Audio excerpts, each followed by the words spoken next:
Assalamualaikum warahmatullahi wabarakatuh. Kita bertemu lagi di materi kedua pada mata kuliah Geoinformasi Kelautan. Di materi pertama, sudah saya terangkan tentang definisi dan konsep geoinformasi kelautan serta sistem informasi itu sendiri. Selanjutnya kita akan masuk pada materi teknologi informasi. Pada video ini, saya akan menerangkan mengenai sistem dan teknologi digital. Sebelum kita masuk pada materi kedua, ada baiknya saya mereview sedikit pada beberapa hal dari materi pertama, yaitu mengenai komponen sistem informasi. Anda perhatikan bahwa komponen sistem informasi dibangun oleh 5 hal berikut, yaitu sumber daya manusia, hardware, software, data, dan jaringan komunikasi. Apa yang kami ajarkan pada geoinformasi kelautan adalah bagaimana kami menerapkan dan mengenalkan komponen sistem informasi kepada Anda. Mata kuliah ini secara tidak langsung bertujuan untuk membentuk sumber daya manusia yang mendukung komponen sistem informasi.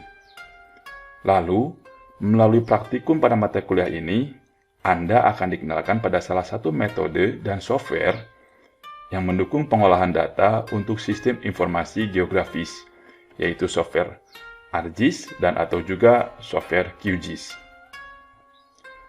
Sekali lagi harap diingat, pada praktikum nanti, software yang Anda gunakan adalah software pendukung pengolahan data untuk sistem informasi. Untuk membuat suatu sistem informasi, akan dibutuhkan beberapa software pendukung lagi selain ArcGIS dan atau QGIS. Lalu pembelajaran mengenai hardware dan juga data itu merupakan pembelajaran secara keseluruhan selama Anda berkuliah di Ilmu Kelautan Unpad. Artinya, data dan hardware yang Anda pelajari selama Anda kuliah itu merupakan juga data dan hardware yang mendukung pada sistem informasi. Kemudian mengenai jaringan komunikasi, secara spesifik kita tidak akan mempelajari pada mata kuliah ini. Karena pembelajaran mengenai jaringan komunikasi merupakan pembelajaran khusus pada mata kuliah di program studi seperti teknik informasi atau elektro. Jadi harapan saya sebenarnya adalah Anda memiliki gambaran akan materi-materi yang dipelajari pada mata kuliah ini sesuai dengan komponen sistem informasi. Itu maksud saya. Jadi, mata kuliah geoinformasi kelautan itu tidak akan lepas dari yang namanya data, software, dan membangun sumber daya manusia. Baik, kita akan masuk pada materi sistem digital. Hampir semua alat atau teknologi informasi saat ini tidak bisa dilepaskan dari yang namanya digital.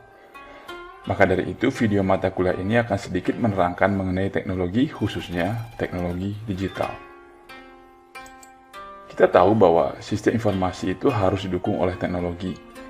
Teknologi sendiri adalah suatu alat ciptaan manusia untuk memudahkan pekerjaan manusia itu sendiri. Teknologi informasi adalah alat yang digunakan untuk mengambil, menyimpan, dan mengolah data menjadi informasi, serta menyebarkan informasi tersebut.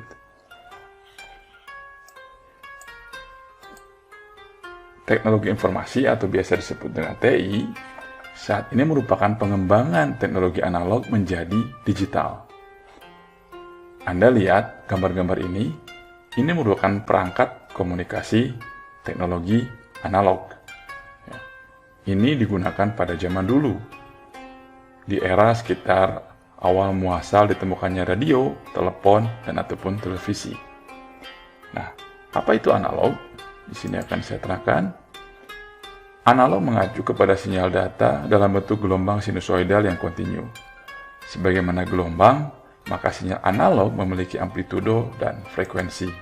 Berikutnya kita lihat pemanfaatan teknologi analog di dalam perkembangan sistem informasi. Jadi, teknologi analog untuk sistem informasi dimulai di tahun 1875 ketika Alexander Graham Bell menemukan telepon. Lalu, masih di abad yang sama, ditemukan juga transmisi suara yang disiarkan menggunakan gelombang radio. Baru di tahun 1940, adanya transmisi audiovisual menggunakan televisi. Dan di tahun 1947, komputer pertama kali beroperasi.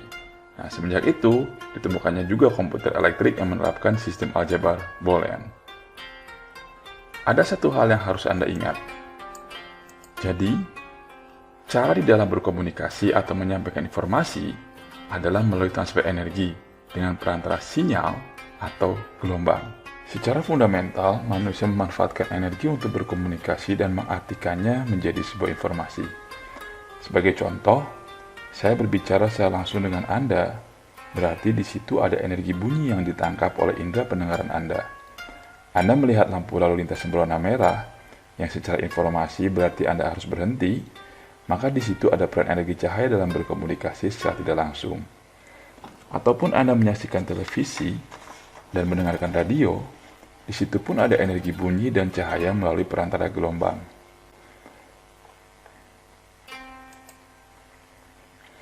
Semoga Anda masih ingat gambar ini. Ini disebut sebagai spektrum gelombang elektromagnetik. TV dan radio memanfaatkan salah satu bentuk gelombang untuk mentransferkan bentuk energi cahaya dan suara hingga dapat diterima oleh Anda. Nah, untuk lebih jelasnya, bagaimana pemanfaatan sinyal analog dalam teknologi informasi, kita saksikan video ini.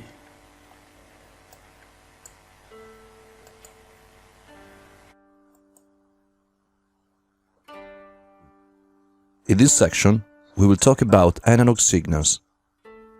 And in this lecture, we will define what the analog signal is, we will talk about transduction, microphone and speakers, and some examples.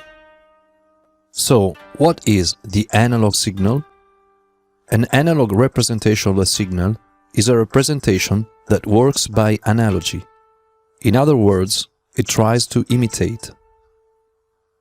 It is also said that an analog representation is continuous in time and amplitude. In a purely analog process, the microphone captures the changes in terms of air pressure vibrations, and it transforms, or better, transduces them into continuous voltage changes in time and amplitude. The very low electric signal coming out from the microphone has to be pre-amplified and then amplified and sent to a couple of speakers to be heard. The voltage variation output from the microphone represent the variations of acoustic pressure picked up by the microphone itself.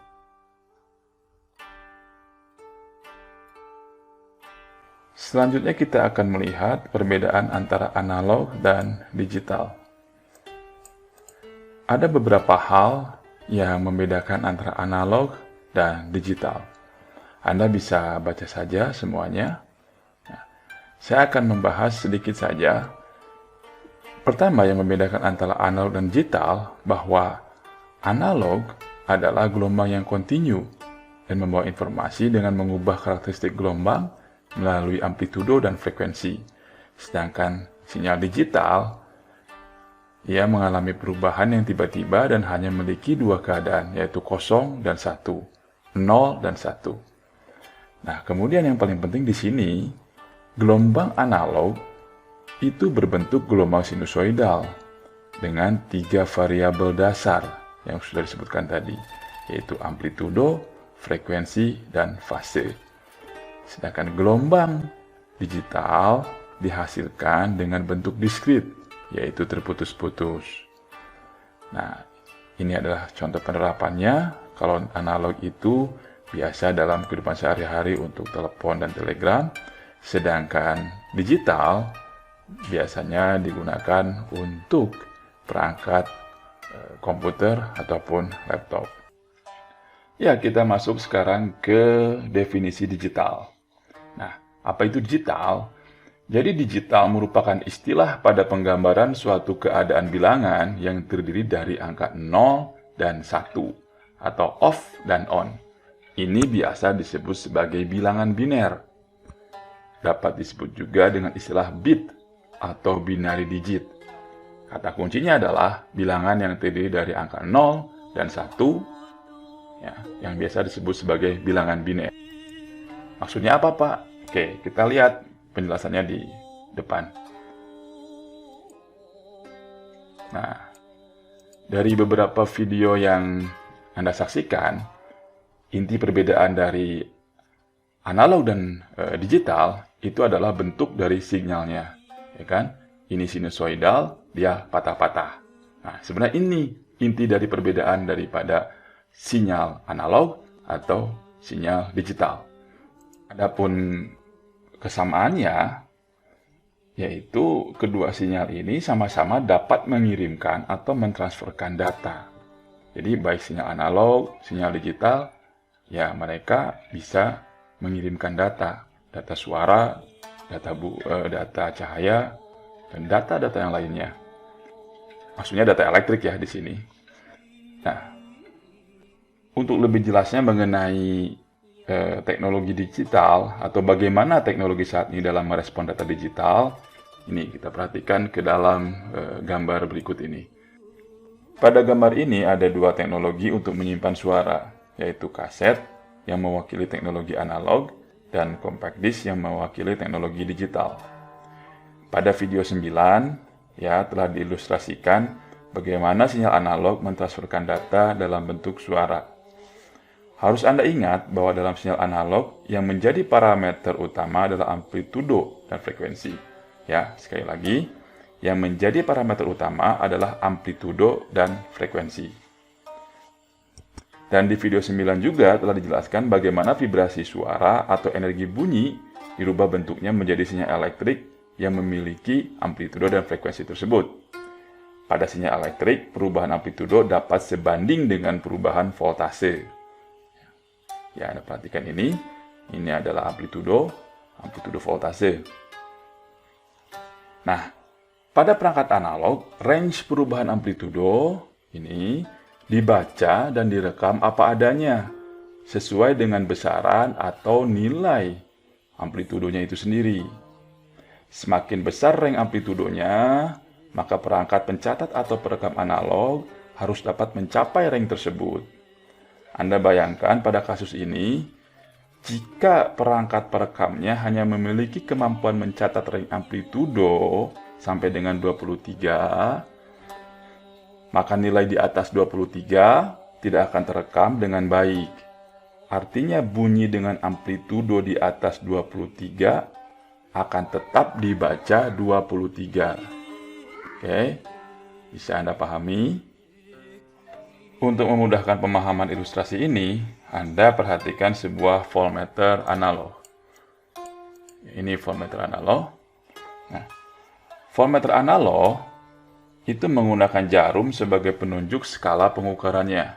Jadi berapa voltase yang diukur, jarum ini akan menunjukkan ke dalam skalanya. Tentu ini adalah dengan memanfaatkan energi elektrik untuk menggerakkan jarum tersebut. Ya. Energi elektriknya misalnya 2 volt, jarumnya akan menunjukkan kepada angka 2. Nah, pertanyaannya adalah bagaimana jika voltase yang diukur atau direkam melebihi skala dalam voltmeter ini? Jika hal ini terjadi, jarum tidak akan bisa menunjukkan angka yang sesungguhnya. Dia hanya akan berada pada angka maksimal, ya kan? Di sini. Padahal, ya, mungkin saja voltase yang sebenarnya adalah lebih dari skala yang tercatat. Artinya, dibutuhkan lagi voltmeter yang memiliki range skala yang lebih besar. Ya, Anda mulai sedikit punya gambaran. Nah, itu adalah kelemahan dari data analog. Angka 2 dicatat 2, angka 10 dicatat 10, 23 dicatat 23, dan lain sebagainya.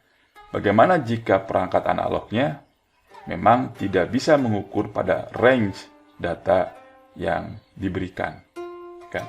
Nah, berbeda dengan perangkat digital, sebesar apapun angka voltase yang dihasilkan, maka perangkat ini hanya membaca dalam 2 bilangan, yaitu 1 dan 0. Batasan skalanya lebih kepada panjang bitnya. Ya.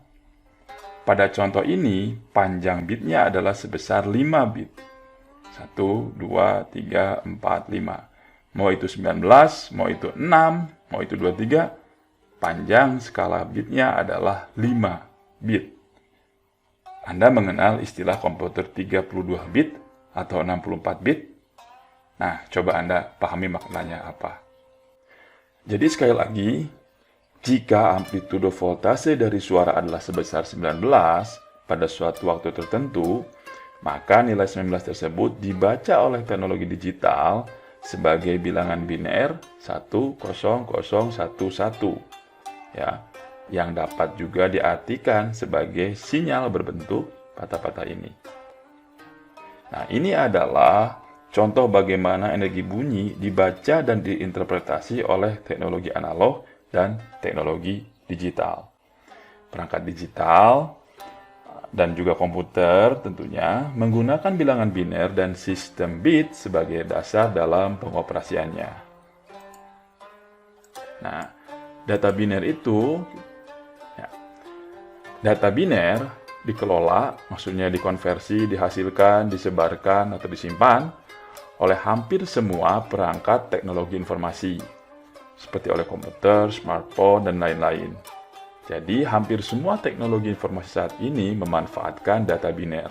Nah, selanjutnya Anda bisa lihat bagaimana perbandingan bentuk komputer berdasarkan teknologi yang digunakannya.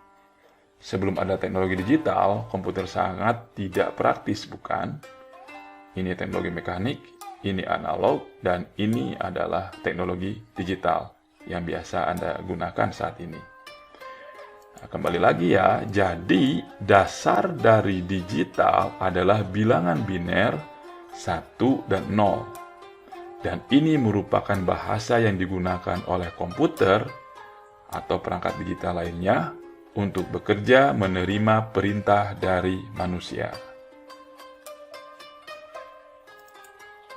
Di depan ada sebuah video yang mengenalkan bagaimana bilangan desimal menjadi bilangan biner.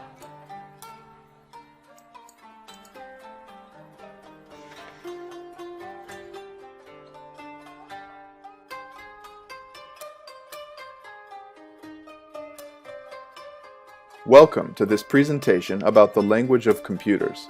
The first thing to know is that in the most fundamental sense, computers really only understand two things, on and off, which in computer language are represented by the numbers 1 and 0.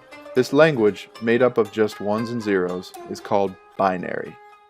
To better understand binary, let's take a quick look at the number system we humans use most of the time, the decimal system. The decimal system is a base 10 number system. We use the decimal system because humans have 10 fingers, so it makes sense to us to count in groups of 10. With the decimal system, we count 0, 1, 2, 3, 4, 5, 6, 7, 8, 9. Once we get to 9, we've run out of numbers, so we have to add another digit. So we make 1, 0 to make 10. Then we get 11, 12, 13, 14, 15, etc. all the way to 99, and then we have to add another digit to make 100. Binary works in a similar way, except since we only have two numbers, 0 and 1, we have to use a whole lot more of them. Here's how it works. We start with 0, then 1. Now we've run out of options, so we have to use another digit. We get 1, 0, 1, 1. Now we've run out of possibilities again, so we have to use another digit. 1, 0, 0, 1, 0, 1, 1, 1, 0, 1, 1, 1. Now we've run out of options again, so we have to add another digit. We get 1, 0, 0, 0, 1, 0, 0, 1, 1, 0, 1, 0, 1, 0, 1, 1, 1, 1, 0, 0, 1, 1, 0, 1, 1, 1, 1, 0, 1, 1, 1, 1. You get the idea. And if you don't, it probably doesn't matter. So why are we talking about this at all? Are you ever going to have to convert from binary to decimal or vice versa? Probably not. We're talking about this now so that when we turn to file sizes, everything makes a little bit more sense. Let's take a look at that now.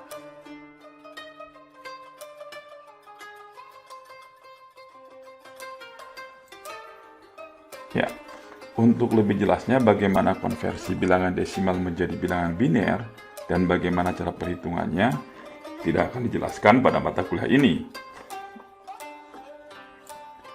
Biasanya mengenai bilangan biner dipelajari di mata kuliah seperti elektronika dasar atau kalau di prodi kita itu ada pada mata kuliah microcontroller.